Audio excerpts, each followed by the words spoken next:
عبدالرحیم تاشماتوف ساکنی جماعت اونجی ناحیه باباجان غفورов мебошад. ном бурда аслан зодаи шаҳри хуҷанд буда айни замон ҳамроҳи оилаш дар инҷо истиқомат доранд. ӯ ва ҳамсараш маъюби гурӯҳи як ба ҳисоб мераванд. عبدالرحیم تاشماتوف пайваста аз ҷониби мақомоти маҳаллӣ кӯмакҳои иҷтимоиро дарёфт менамояд. ягон чорабинӣ ки шавад, ягон мешавад, мо як ҳоли ҳаволро мепурсида меистам. мо миннатдор аз ҷамоати سلسله از جماعت ناحیه باباجان غفورов همشون میندار ما نفقه میگیریم همین نفقه کتی زندگی ما را میرونیم من بساتم خدایش کر و من خیر شخصی امسال اینجا کار نمیکنه خیر کم کم خدایش کر مرا میگذرونیم. به حدود جماعت اونجی ناحیه باباجان غفورов 7 دهه داخل شده در مجموع بیش از 50,000 نفر اهالی استقامت می‌نمایند. در جماعت با قرار رئیس ناحیه 22 اویله‌های از همه کم بی‌ضررترین به قد گرفته شده است که با آنها منتظم کمک‌ها رسانیده می‌شود. همچنین 815 نفر شخصانی کم بی‌ضرر و احتیاجمند از کمک‌پولی‌های اجتماعی برخوردار هستند. در جماعت دهات اونجی تا ماه ایون سال 2020 969 عائله‌های نیازمند جماعت با جبران برق برای خط گرفته شده از استفاده نیروی برق مبلغ‌گذاری استفاده نیروی برق برخوردار بودند.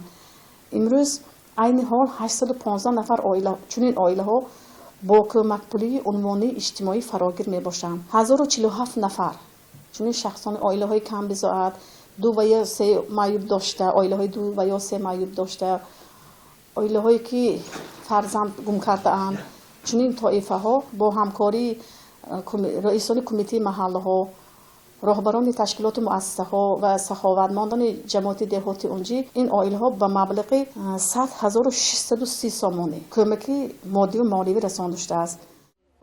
کۆمак به نیازمندان در سیاست حکومت جمهوری تاجیکستان یکی از سمت‌های مهم به حساب می‌رود. در این روند منتظم قشرهای نیازمند جامعه مورد توجه قرار داده شده با آنها در نمودهای گوناگون دستیاری دراز کرده می‌شود. در عرفه هر عید و ایام اشخاص کم بیزار و باشندگان مؤسسه‌های اجتماعی از قبیله پیرانی برجا مانده، یتیمان و شخصانی یک و تنها عیادت کرده می‌شوند. دوام سال 2020 در ولایت سوات به قشرهای مختلف نیازمند جامعه با مبلغ عمومی 21,187,829 سامانه کمک‌های مادی و молиявӣ расонида шудааст.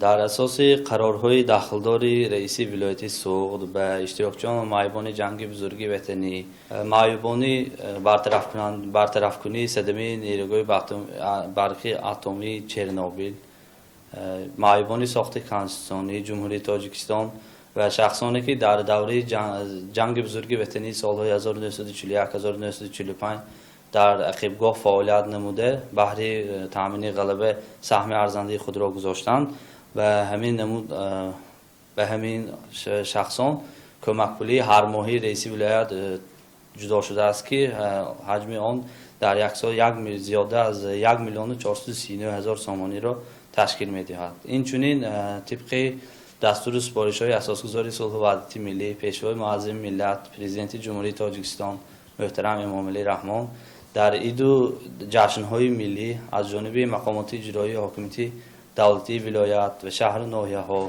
در همکاری با صاحبکاران و سخاوتمندان به عائله‌های کم‌بضاعت، یتیمان، بی‌پرستاران، سابقه‌داران جنگ و مهنت، خانه اینترنت‌ها، مکتب اینترنت‌ها و مرکزهای منطقوی خدمت رسانی اجتماعی به پیرانسالان و معیوبان کمک‌های مادی و مالیوی رسانیده شده است. پنج شدن بیماری سرایتی کرونا و وضعیت پاندمی در سراسر جهان از جمله تاجیکستان باعث شد برای تأمینات احتیاجات روزگار برخی از ساکنان با مشکل دچار آیند. این عامل رسانیدن کمک‌های علاوه‌ای را تقاضا نمود. هدایت آبی‌دوات در کوچه نیمجان مرادف جماعت یاوه ناحیه باباجان غفورov زندگی می‌نماید. وضع زندگی نامبرده آنقدر خوب نیست.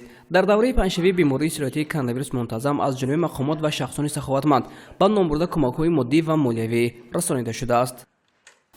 زندگانی ما اونقدر خوب نیست. حسابی فرزندی معیوب دارم. جناب اولی کمک پولی وای کردن می‌ندار. خوب که ما برین کامیزات و یاری دستی خود را طریق نمیدارن. می‌ندار ما کمتر باشتم. یاد کده زندگی ما سال بهتر میشد. дар давраи ҳассоси панҷшаваи бемории сироятии коронавирус ҳукумати кишвар тадбирҳои назаррасро баҳри пешгирии таъсир ва паёмадҳои ин беморӣ ба вазъи зиндагии аҳолӣ андешид. аз ҷумла қарори ҳукумати ҷумҳурии тоҷикистон аз 11 июли соли 2020 таҳти рақами 401 оид ба тадбирҳои амалисозии фармони президенти ҷумҳурии тоҷикистон аз 5 июни соли 2020 таҳти рақами 1544 дар бораи пешгирии таъсири бемории сироятии covid-19 ба соҳаи иҷтимоӣ иқтисодии ҷумҳурии тоҷикистон ба 117595 оилаҳои камбизоат дар ҳудуди вилояти соғд ба маблағи 18 миллион 781,200 сомонӣ кӯмакҳои молиявӣ расонида шудааст. инчунин тибқи дастурамал оид ба тартиби расондани кӯмакҳои иҷтимоӣ якдафаина ки дар оилаи онҳо кӯдакони дорои то синни 3 сола доранд ба ҳар яки онҳо 500 сомонӣ дар умум ба зиёда аз 16767 оилаҳои камбизоат ки дар онҳо кӯдакони то синни 3 сола доранд кӯмакпули якдафаина ба маблағи 8 миллиону 383,000 сомонӣ кӯмакҳои молиявӣ расонида шуд. ҷамоати ёваи ноҳияи бобоҷон ғафуров яке аз ҷамоатҳои калонтарин ба ҳисоб меравад. дар ҷамоат 7000 хоҷагӣ ё худ 46250 нафар аҳолӣ зиндагӣ менамоянд. аз ҷониби масъулини ҷамоат мунтазам дар самти дастгирии қишри ниёзманди ҷомеа корбарӣ карда шуда кормандон пайваста аз вазъи зиндагӣ ва ҳолу аҳволи онҳо бохабар мешаванд. ҳамчунин шахсони саховатманд низ дар ин самт саҳм гузошта ба ниёзмандон кӯмак мерасонанд.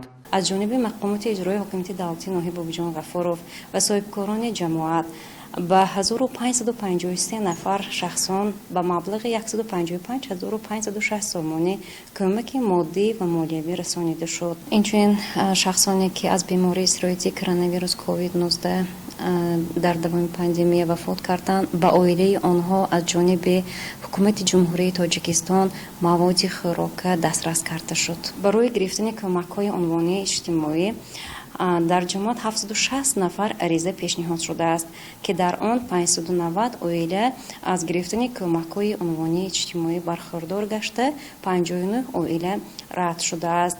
111 нафар аризаҳо мавриди омӯзиш қарор гирифта шудааст. дар баробари кӯмакҳои молиявӣ ва имтиёз ба қишрҳои ниёзманд инчунин дигар намуди кӯмакҳо низ расонида мешавад. аз ҷумла таъмини шахсони имконияташон маҳдуд ба воситаҳои техникии тавонбахшӣ ба монанди аробачаҳои маъбӣ, асобағал, дастгоҳи шунавоӣ ва ғайра аз қабили чунин кӯмакҳо маҳсуб меёбад. давоми соли 2020 дар вилояти соғд аз ҳисоби ҳамаи сарчашмаҳо ба 146 нафар аробачаҳои маъбӣ дастрас карда шудааст. инчунин маъбибони гурӯҳҳои якум ва дуюм сеюм дар асоси қарори ҳукумати ҷумҳурии тоҷикистон аз 3 декабри соли 2011 таҳти рақами 603 ҳуқуқ доранд дар 2 сол 1 маротиба аз рохатҳои табобатии санатории курортии ва системи агентии давлатии ҳифзи иҷтимоии аҳолии ҷумҳурии тоҷикистон аз табобатҳои санатории курортӣ бархӯрдор шаванд. барои бархӯрдор шудан аз чунин рохатҳои санатории курортӣ метавонанд шаҳрвандон маъюбон ба бахшҳои ҳифзи иҷтимоии аҳолии шаҳру ноҳияҳои худ муроҷиат намоянд. боиси зикр аст ки ҳамасола шахсони эҳтиёҷманд ва қишрҳои ниёзманди ҷомеа ба рӯйхат гирифта мешаванд. ҳукумати кишвар барои чунин афрод имтиёзҳои гуногун додаву мунтазам баҳри фароҳам овардани шароити мусоиди зиндагӣ ба онҳо тадбирҳои назаррасро рӯи даст мегирад. аз ҷумла чунин шахсон ҳангоми истифода аз хизматрасониҳои муассисаҳои давлатӣ аз ҷумла соҳаи тандурустӣ пардохти ҳаққи истифодаи хизматрасониҳои коммуналӣ ва ғайра тибқи муқаррарот ва тартиби пешбинишуда соҳиби имтиёз мебошанд. ба чунин афрод аз ҷониби ҳукумат кӯмакҳои унвонии иҷтимоӣ низ пешбинӣ гаштаву ҳар сари чанд вақт дастрас карда мешавад.